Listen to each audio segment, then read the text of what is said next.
নমস্কার, দেখছেন কলকাতা টিভি, সঙ্গে রয়েছে আমি শয়নারী। শুরু করছি সংবাদ সারাদিন। আর শুরুতেই যে খবরের দিকে নজর রাখবো, নিজের মেয়েকে ধর্ষণ করানোর অভিযোগ বিজেপি নেত্রীর বিরুদ্ধে। প্রেমিক সহ অন্য লোককে দিয়ে ধর্ষণের অভিযোগ সামনে এসেছে। আপনাদের জানিয়ে রাখি, নিজের মেয়েকেই ধর্ষণ করানোর অভিযোগ সামনে আসছে।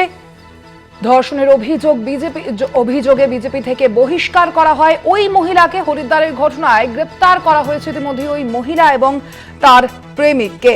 আপনাদের জানিয়ে রাখি, এই ঘটনায় ইতিমধ্যেই গ্রেপ্তার করা হয়েছে সেই মহিলাকে।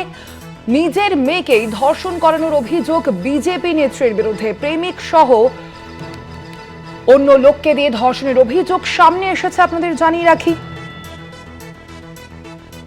হরিদ্বারের এই ঘটনা, যেমনটা জানা যাচ্ছে, উত্তরাখণ্ডের হরিদ্বারে এই ঘটনা ঘটেছে। সেখানে নিজের মেয়েকে ধর্ষণ করানোর অভিযোগ সামনে এসেছে। বিজেপি থেকে ইতিমধ্যেই বহিষ্কার করা হয়েছে ওই মহিলাকে। আপনাদের জানিয়ে রাখি, ইতিমধ্যেই গ্রেপ্তার করা হয়েছে সেই মহিলাকে। হরিদ্বারের ঘটনায় গ্রেপ্তার মহিলা ও তার প্রেমিককে ইতিমধ্যেই গ্রেপ্তার করা হয়েছে। এই ঘটনায় নিজের মেয়েকেই ধর্ষণ করানোর অভিযোগ এবার বিজেপি নেত্রীর বিরুদ্ধে। আমরা কথা বলবো, এই মুহূর্তে ফোন লাইনে রয়েছেন তৃণমূল নেতা অরূপ চক্রবর্তী। অরূপদা, যেভাবে আমরা দেখতে পাচ্ছি যে একেবারে বিজেপির নেত্রী তার মেয়েকেই অন্য কাউকে দিয়ে ধর্ষণ করাচ্ছে, এই অভিযোগ তার বিরুদ্ধে এসেছে। ইতিমধ্যেই তাকে বহিষ্কার করা হয়েছে, গ্রেপ্তার করা হয়েছে, কি বলবেন? দেখুন, এতদিন আমরা শুনেছিলাম যে বিজেপি তাদের দলীয় সহকর্মীদেরও ছাড়ছে না। কর্ণাটকের বিধায়ক মুনিরত্ন তার দলীয় সহকর্মীকে ডেকে নিজে ধর্ষণ করেছেন, সেক্রেটারিকে সহ আরো 4 জনকে দিয়ে ধর্ষণ করিয়ে তার গায়ে এবং মুখে প্রস্রাব করিয়ে তার শরীরে ভাইরাল ইঞ্জেকশন লোড করিয়ে দিয়েছিলেন। একের পর এক রাজ্যে আমরা দেখেছি বিজেপি তার নিজে, এই কদিন আগে উত্তরপ্রদেশের ঘটনা ভাইরাল হয়েছে, পার্টি অফিসের মধ্যে সিঁড়ির মধ্যে সহকর্মীর সাথে অসভ্যতাম করতে। বিজেপি আমরা দেখেছি একজন নেতা মন্দসৌরে ন্যাশনাল হাইওয়ের উপরে বিজেপির এক সহকর্মী মহিলার সাথে অসভ্যতাম করতে।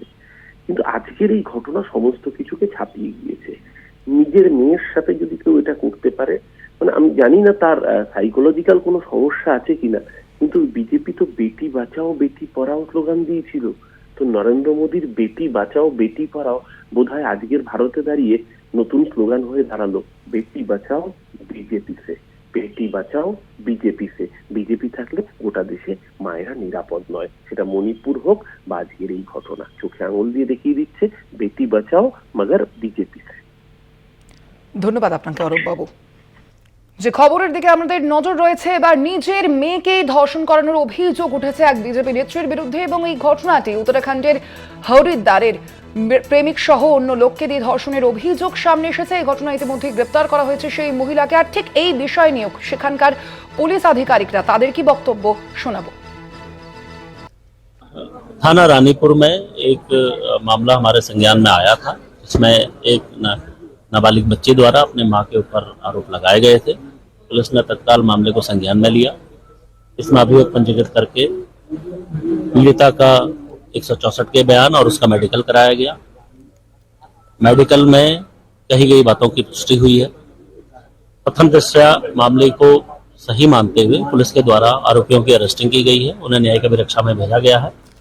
और इसमें जो भी व्यक्ति सम्मिलित है, अगर वो गलती है, उसने इस तरीके का गलत काम किया है, उसके खिलाफ पुलिस सख्ती से कार्रवाई।